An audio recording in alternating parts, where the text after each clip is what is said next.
ರಾಜಧಾನಿ ದೆಹಲಿ ಉದ್ವಿಗ್ನಗೊಂಡಿದೆ. ಉದ್ರಿಕ್ತ ವಿದ್ಯಾರ್ಥಿಗಳ ಗುಂಪು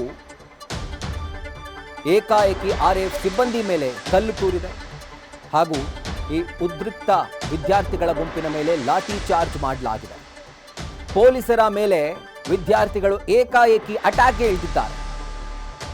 ಕಲ್ಲು ತೂರಿದ್ದಾರೆ, ಸಿಕ್ಕಂತೆ ಹಲ್ಲೆ ಮಾಡಿದ್ದಾರೆ. ಇದರಿಂದ ಪರಿಸ್ಥಿತಿ ಕೈಮೀರಿದ ಹಂತಕ್ಕೆ ತಲುಪಿದೆ.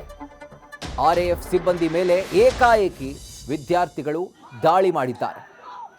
ನಿನ್ನೆ ರಾತ್ರಿಯಂತೆ ಇವತ್ತೂ ಕೂಡ ಏನೊಂದು ಪ್ರತಿಭಟನೆಯಲ್ಲಿ ವಿದ್ಯಾರ್ಥಿಗಳು ಭಾಗಿಯಾಗಿದ್ದರು. ಆ ಪ್ರತಿಭಟನೆಯ ಸಂದರ್ಭದಲ್ಲಿ ಏಕಾಏಕಿ ಪೊಲೀಸರ ಮೇಲೆ, ರ್ಯಾಪಿಡ್ ಆಕ್ಷನ್ ಫೋರ್ಸ್ ಸಿಬ್ಬಂದಿ ಮೇಲೆ ವಿದ್ಯಾರ್ಥಿಗಳು ಕಲ್ಲು ತೂರಿದ್ದಾರೆ. ಅವರ ಲಾಠಿಯನ್ನು ಕಿತ್ಕೊಂಡು ಅವರಿಗೆ ಹೊಡೆಯುವಂಥ ಕೆಲಸಕ್ಕೂ ಮುಂದಾಗಿದ್ದಾರೆ. ದೃಶ್ಯಗಳಲ್ಲಿ ಅದನ್ನು ಗಮನಿಸ್ತಾ ಇದ್ದೀವಿ.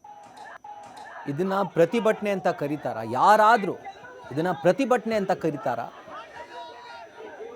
ಯಾವ ರೀತಿಯಾದಂಥ ದೃಶ್ಯಾವಳಿಗಳು ರಾಷ್ಟ್ರ ರಾಜಧಾನಿ ದೆಹಲಿಯಲ್ಲಿ ಕಂಡು ಬಂದಿದೆ ಅಂತ ಗಮನಿಸಿ.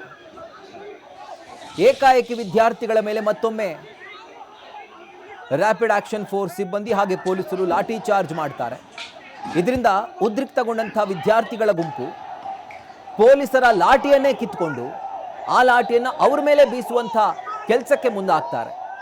ಕಲ್ಲು ತೂರ್ತಾರೆ, ಸಿಕ್ಕ ವಸ್ತುಗಳಿಂದ ಹಲ್ಲೆ ಮಾಡ್ತಾರೆ. ಅದೆಲ್ಲವೂ ಕೂಡ ದೃಶ್ಯಗಳಲ್ಲಿ ನೀಟಾಗಿ ಗೊತ್ತಾಗ್ತಾ ಇದೆ.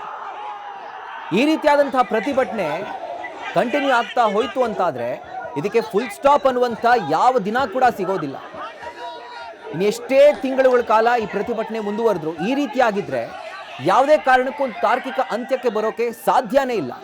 ಈಗ ಮತ್ತೊಮ್ಮೆ ರಾಷ್ಟ್ರ ರಾಜಧಾನಿ ದೆಹಲಿ ಉದ್ವಿಗ್ನತೆ ಕಡೆ ಜಾರಿದೆ ಹಾಗೂ ಭದ್ರತಾ ಸಿಬ್ಬಂದಿ ಹಾಗೆ ವಿದ್ಯಾರ್ಥಿಗಳ ಮಧ್ಯೆ ಮತ್ತೊಮ್ಮೆ ಘರ್ಷಣೆ ಉಂಟಾಗಿ ಪರಿಸ್ಥಿತಿ ಇನ್ನೂ ತೀವ್ರ ಸ್ವರೂಪವನ್ನು ಪಡೆದುಕೊಂಡಿದೆ.